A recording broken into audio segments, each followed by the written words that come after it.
Hi and welcome or welcome back to my channel. I'm Simon and today I thought I'd have a chat with you about the slightly clickbaity title of Whatever Happened to Fun Reading. Now this sounds like I'm going to be having a chat as if to say I haven't been having fun with my reading this year, and that is not the case. However, I have been having more fun with my reading recently and I wanted to look at that a little bit and also see where I seem to almost be getting in a bit of a block with certain literature, or the fact that maybe I'm feeling like books subject-wise are either less fun on my periphery, but that also might be because I'm not renowned exactly for loving a fun book. You know, this is the person who absolutely loved A Little Life, for example. Did I love it, or did I just really... No, I kind of did love it. Anyway, moving on from that. It's a tricky one with that book because it's hard to say you love a book that's so dark and so, well, people have many thoughts on that book. But what I have noticed is recently, I was away on holiday, had a lovely time, thank you for asking. I may do a Porto vlog on here, although if I'm honest, I didn't film that much chatting to the camera. There's just lots of snippets of lots of wandering around, lots of lovely streets, looking at lovely tiles and eating lots of lovely food. But if that's something you'd like to see at some point, do let me know and I will try and make that happen. But anyway, that when I was packing, because what I've been doing this month is I have been reading much more by whim, and it's been really interesting to see where that's taken me with certain books. I mean, it's Women in Translation Month and that's definitely influenced some of my reading so far.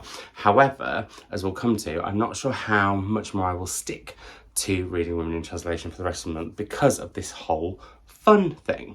So let's get back to what I was saying, which was, while I was away, I picked some books that I just wanted to really escape into and to have a lot of fun with.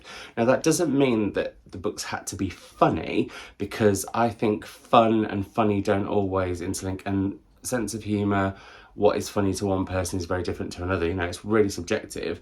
But I wanted to read books that I would escape with and just get lost with, partly because I knew I was going to be in a tin can thousands of feet above the sea, or earth, and I nearly went on a tangent about how I always think it's really bizarre when they do the safety instructions and they're like, oh, if you land on sea, you know, head for a safety jacket. Really? I don't think if you land on sea. Anyway, let's not talk about that. Let's not think about it. Some of you may be off on holidays. But what was I going to say? This is really tangential. Can you tell I'm a little bit rusty? Haven't done this for a while, and I actually wasn't even planning on doing this video today, but it's something that I've been thinking about, and with me wanting some more fun reads forthcoming, for the reasons that we'll discuss, I wanted your suggestions of fun books. So anyway, back to what I took on holiday with me, and they were, first of all, and read The Bullet That Missed by Richard Oseman. This is the third in his Thursday Murder Club series. I love these books. Now, some people might say that murder isn't fun, yet when you're trying to work out cold cases but also have some mild, murderous peril, actually, rather than mild peril, murderous peril in the present with the Thursday Murder Club, his characters are fantastic. Every single one of these I've absolutely loved, devoured and enjoyed. And maybe by fun I mean enjoyable and escapist. That's kind of, because fun does come, like all the best things in life, in all sorts of different shapes and sizes and guises. So this, I guess, is a thrilling, fun, cozy crime kind of read. That said, I can be really drawn into the joy of a propulsive thriller that's really quite dark and gritty too, which is where I kind of was talking about funny earlier and how I'm not sure that funny necessarily works for fun. Also, if a book tells me it's going to be funny, I sort of get, well, me and my funny bones, we both get on the defensive, say, really? Show me how funny you think you are. I don't know why that is. I don't know why. That was super duper fun. Then I read Yellowface by Rebecca F. Kuang. I have to say, this is not necessarily the best example of, like, I had a lot of fun reading it and I read it really quickly. I don't know if I think, but then that's because this is a hype book that maybe I'm saying this, but I don't think the book is as good as the hype around it says it is. However, I still had fun reading it, as it's a satire in many ways on the publishing industry, although I would say much more a satire on social media and frenemies. But yeah, this was a romp in a lot of ways, and that's another word I guess I mean by a fun book. I want escapist, I want enjoyable, and I want a bit of a romp. But yeah, this was interesting, and I did race through it in like literally 2 days, maybe even a day and a half. I think I read that. And then another book that I read that was super fun on holiday was a historical heist novel, which was The Housekeepers by Alex Hay, which is set in the early 1900s, and we meet a group of women who've worked in one particular house, this massive house, a monstrosity of a house actually. It's disgracefully dripping in money in a way that's not right or nice, and very much like the people living in it. But we meet these women who have all worked for this house, and they're planning to do a heist and steal everything from it over one night when there's going to be a massive ball. I mean, it was so fun. Lots and lots of twists, lots of really great characters, possibly too much of both, but still really, really, really, really gripping, great, propulsive. Found I couldn't really put it down. That was a different kind of fun in the fact that it was historical. So those were sort of the books that I was thinking, right, they'll be fun reads. They were fun reads, and I think they've kind of opened a bit of my brain that says, actually, I need more fun reads in my reading sort of diet, I guess. Because when I got back, I was like, right, I'm going to get cracking on the books that I have on the Booker Prize long list. So I have, I've read Barmy Adebayo's book, which is on the list, Spell Good Things, and then I have these 6 other books. I didn't actually realise I had this until the other day when I was having a bit of a shelf sort out. Anyway, however, do I want to read the long list? I don't feel like these books are going to give me a lot of fun. They might really make me think. I might be lost in some beautiful language, but I don't get rollicking romp from this list from what a lot of people have said. That's not to say they're not going to be good reads and great reads. They're just not necessarily going to be fun reads. And actually, I tried with one of them, and I was like, no, my brain is not in that space. My brain is not in the space for the Booker long list. However, what might be fun in a different way, reading wise, is if me and Mum do read the shortlist together after it's announced in September. But that's reading for a fun project, not reading fun books. And I think there is a little bit of a difference. And also I think as well, one thing I was thinking about with the long list, and you know, I'm a fine one to talk because when it's Women's Prize season, I wang on about it because I love it so much. And at the same time, I'm sure there are some of you out there who are like, I'm hearing so much about the Women's Prize books, I don't need to hear any more. That also sort of takes the fun out of that reading, even though if you're in it, it's really fun to be reading to a deadline, kind of, if you're trying to read the whole of the long list or the short list. I don't know. I'm having thoughts about how much fun that can be.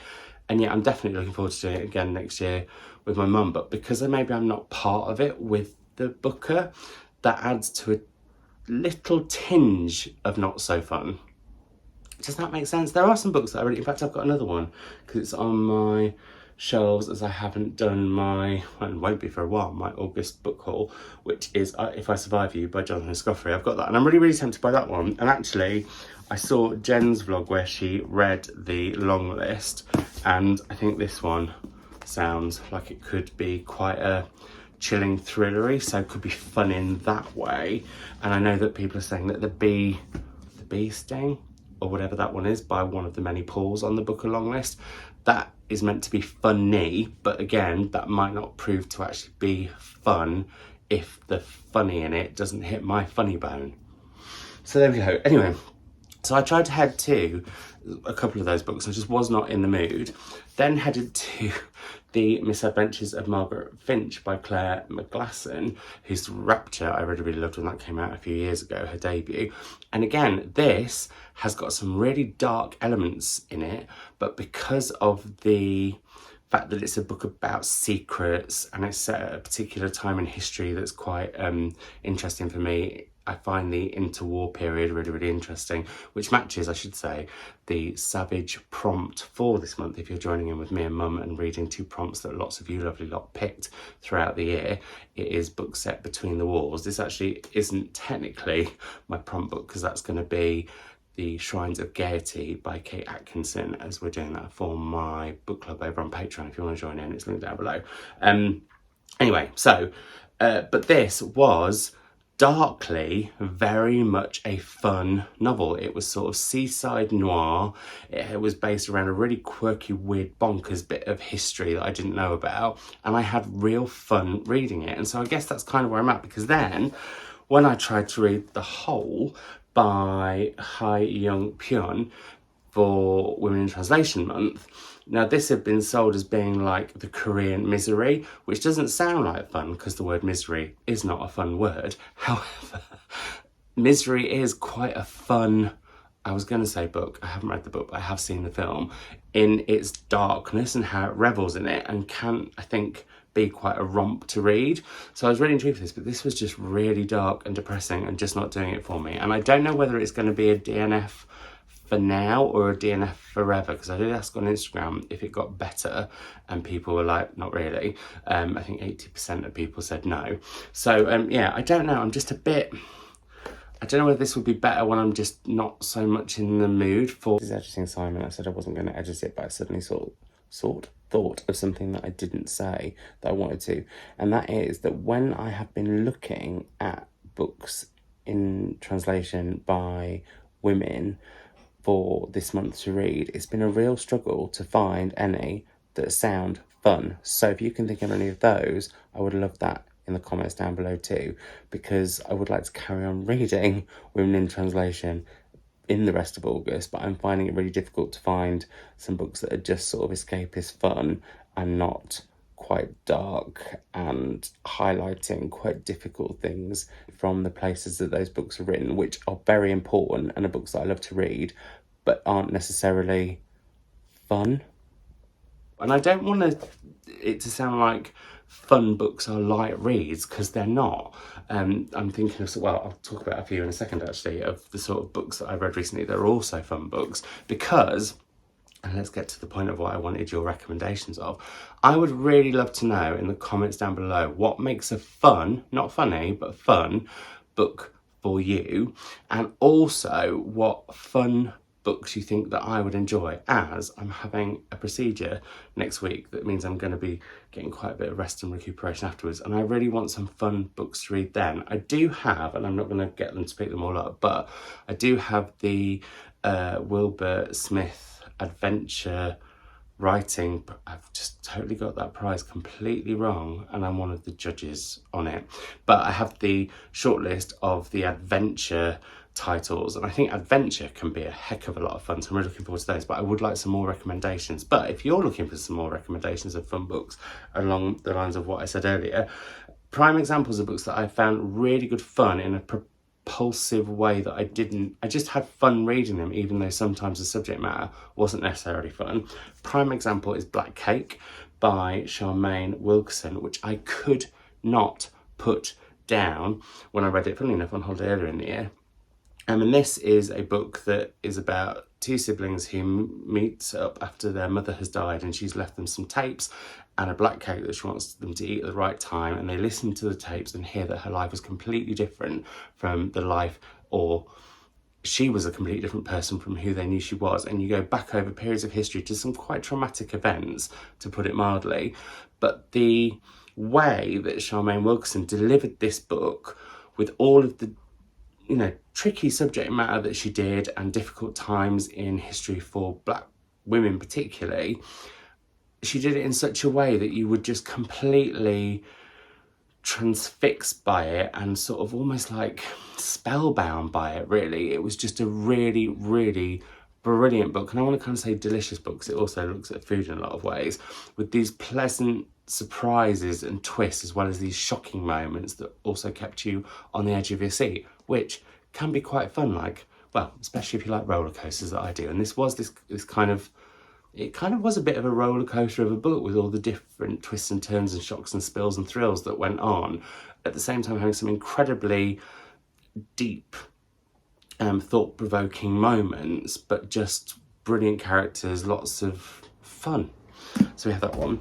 Then we have Daisy Jones and the Six by Taylor Jenkins Reid, who, from the 3 novels of hers that I've read, is fun every time and is some kind of savage catnip, frankly, because once I pick one of these up, I can't stop, so maybe I need to head to another Taylor Jenkins Reid.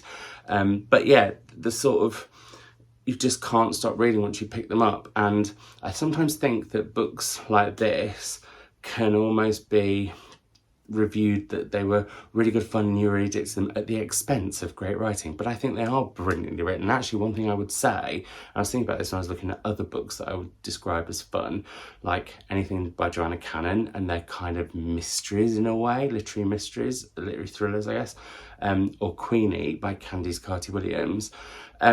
These books are incredible because the way the author manages to write that appeals to so many people, I actually think is harder than writing a niche book or something particularly literary about, you know, a woman walking to the shops thinking about a divorce for 90 pages. So yeah, that, I think there's, what I find with all the books I mentioned is at no point is the fun at the expense of good writing and thrilling. I guess these are all more plot led, which I guess is part of it, but anyway, we have that one. And then a book that I just think is utterly amazing, so much fun, so beautifully written, yet at the same time has such big themes around friendship and found family and loss and grief and all sorts, is Sarah Winman's Still Life, an incredibly wonderful book. I was going to say incredibly amazing. It's that too. But a book that's so deftly done in the way that it you kind of just can't stop reading it and devour it. Yet there is so much going on in here. I mean, Sarah Winman can tell a story in a paragraph about one character, and the way she sums up her characters or situations, they're just wonderful. And this is the kind of thing that I mean. So if you've got any recommendations like these 3, or indeed, I'm going to have to move everything around. Oh, 1 second. These 3, I would love to know, because I'm going to need some fun reads over the coming weeks, while videos might be a little bit sketchy, but we'll see. Because I'm thinking, would you like me to, like, if I can pre-film some stuff, would you be interested in me doing a Q&A? I haven't got like anything to celebrate particularly. Like sometimes people do Q&As at a particular milestone. My next one is 30k, but that may be quite a while away. But I was thinking, oh, would it be fun to do a Q&A? Because I haven't done one on the channel for ages. If you would like that, leave me a question in the comments down below, and if I get plenty, and I'll maybe ask on Instagram too, I can pre-record that, because yeah, I will be out of action for a little bit.